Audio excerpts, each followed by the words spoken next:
तो मैं अपनी पार्टी की ओर से राज्य के चौथी बार जो मंत्रिपरिषद के मुखिया के तौर पर माननीय मुख्यमंत्री हेमंत सोरेन जी को धन्यवाद देना चाहता हूँ, उनका अभिनंदन करना चाहता हूँ कि कल के मंत्रिपरिषद में फोकस लग रहा है।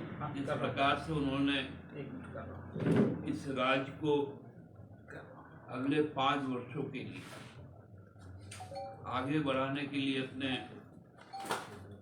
सहयोगी मंत्रियों को जो सलाह दिया, जो एक पथ प्रदर्शन किया, वो हमको लगता है कि एक नायाब आयाम को स्थापित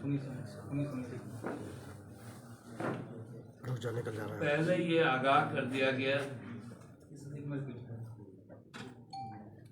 कि जनहित में और लोगों के बीच जो दायित्व प्राप्त मंत्री, उनका रहना कितना जरूरी है। हमने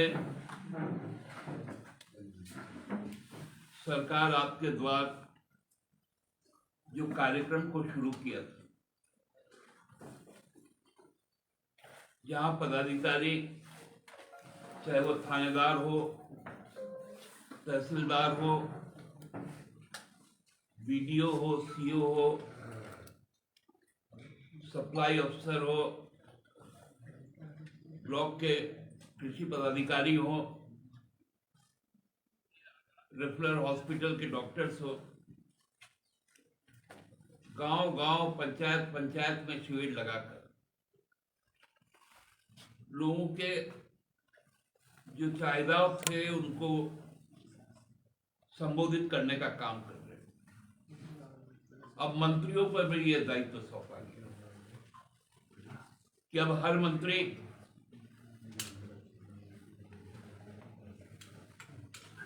अपने अपने अधीनस्थ जो विभाग उसके जिला स्तर पर जाके समीक्षा करें।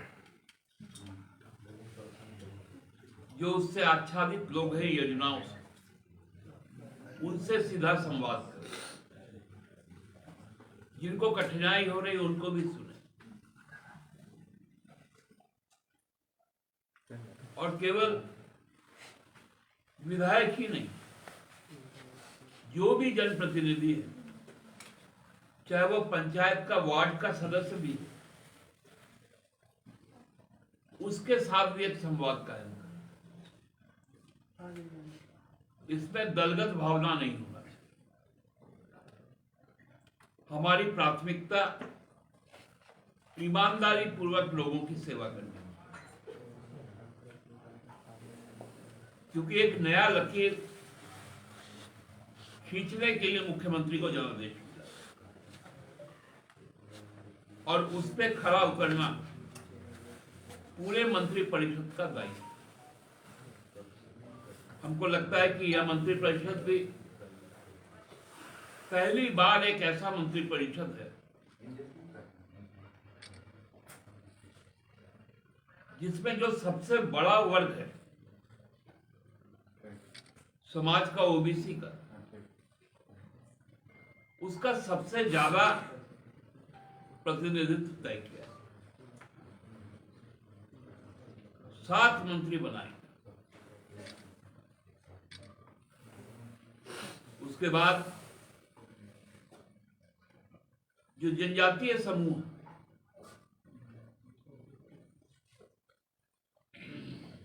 उनको भी क्षेत्रवार प्रतिनिधित्व हुआ।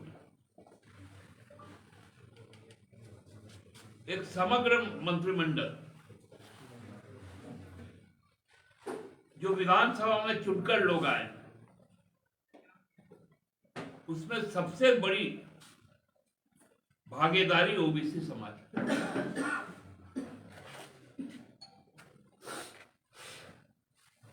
पहले कुछ खास जातियों को ही इसका लाभ मिलता, लेकिन इस बार यह स्थापित हुआ कि सर्वजन का विकास,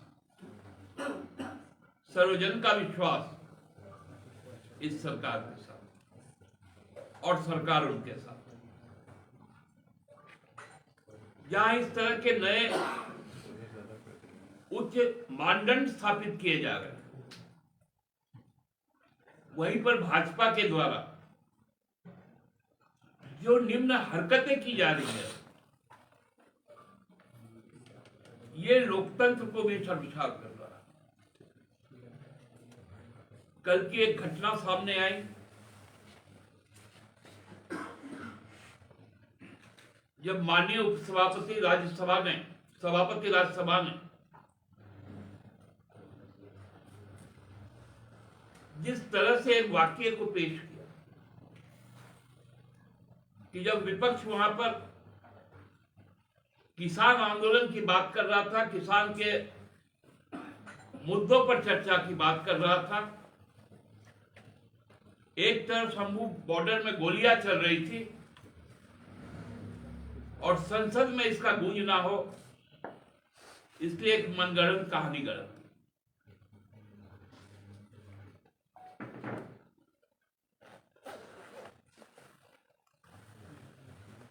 देश को झारखंड जो रास्ता दिखा रहा है, जो लोकतंत्र के उच्च मानदंडों को स्थापित करने के लिए अब तैयार, वहां पर इस प्रकार की हरकतें हुई।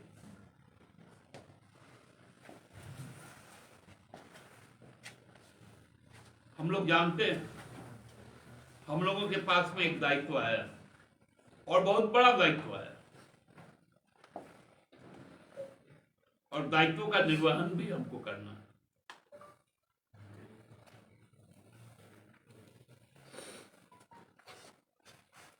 एक उल्लेखनीय बात कल हुई कि जो आधारभूत संरचना के नाम पर 2014 से 2019 तक जो राज्य का पूंजी निवेश हुआ,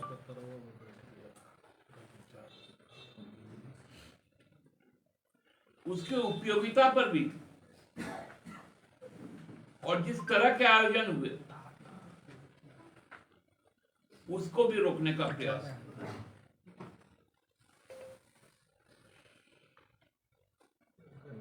आज जानते हैं आप लोग कि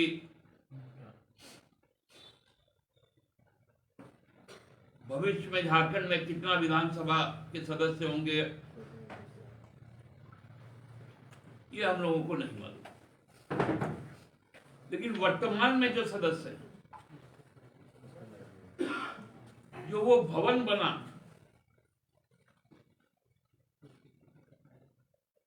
आप लोग सबको ही गवाह हैं,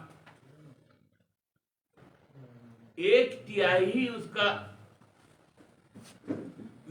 उपयोगिता आज तक होती आई, 2/3 खाली। इसलिए केवल ठेकेदार और दलाल बिचौलिए पुनः सक्रिय नहीं हो जाए, इसलिए भी कल का एक संदेश।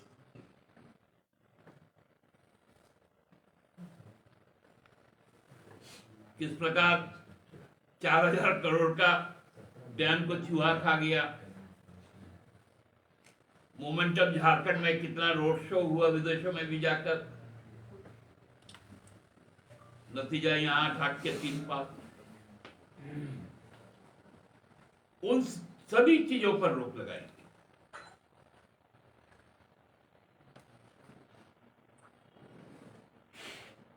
हम लोग तो बहुत आह्लादित है कि जिस सोच के साथ सरकार आगे बढ़ने का काम कर रही है, वो कार्य जन जन तक पहुंचे,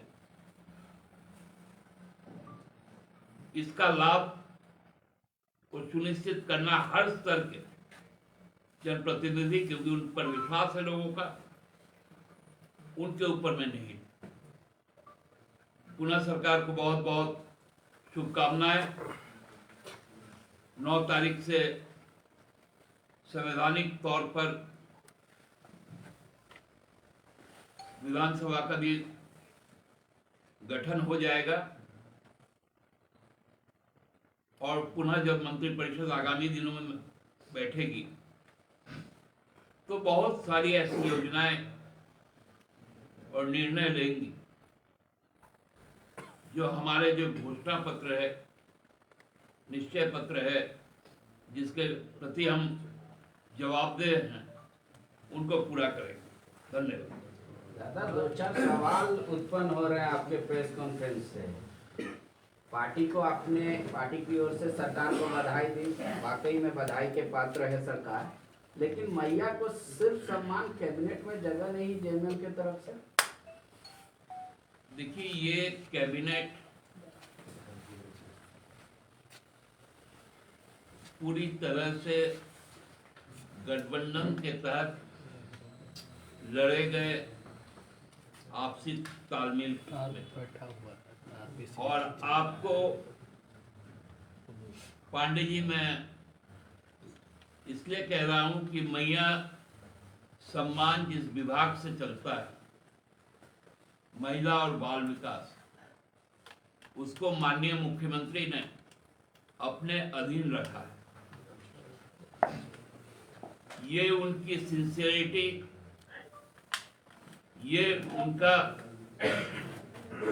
जो कमिटमेंट है इस योजना के प्रति, इसको दर्शाता है। आप मुख्यमंत्री को इसके लिए विशेष रूप से धन्यवाद दें। दादा, एक सवाल है। आपने कहा कि जातीय समीकरण को कैबिनेट में जैसे ओबीसी को ज्यादा प्राथमिकता, मुंडा समाज को कहीं ऐसा नहीं लगता है कि दरकिनार किया गया है? एक बड़ी आबादी है। नहीं, निश्चित तौर पे बड़ी आबादी है। प्रत्यक्ष सरकार में आपको सबों को तो आप समावेश नहीं कर सकते, क्योंकि कई जाति में कई उपजाति भी, लेकिन मुंडा समाज बहुत निर्णायक एक और क्रांतिकारी विचारधारा का समाज, उनको भी अन्य जो भी सरकार के अधीन कई सारे विभाग हैं, कई सारी चीजें हैं, उनको उसमें समावेश किया। दादा, देश के रक्षा राज्य मंत्री को धमकी मिली है, फिरौती मांगा गया है 50 लाख रुपया। देखिए, ये गठबंधन की सरकार बनती है तो अपराध बढ़ने लगते हैं।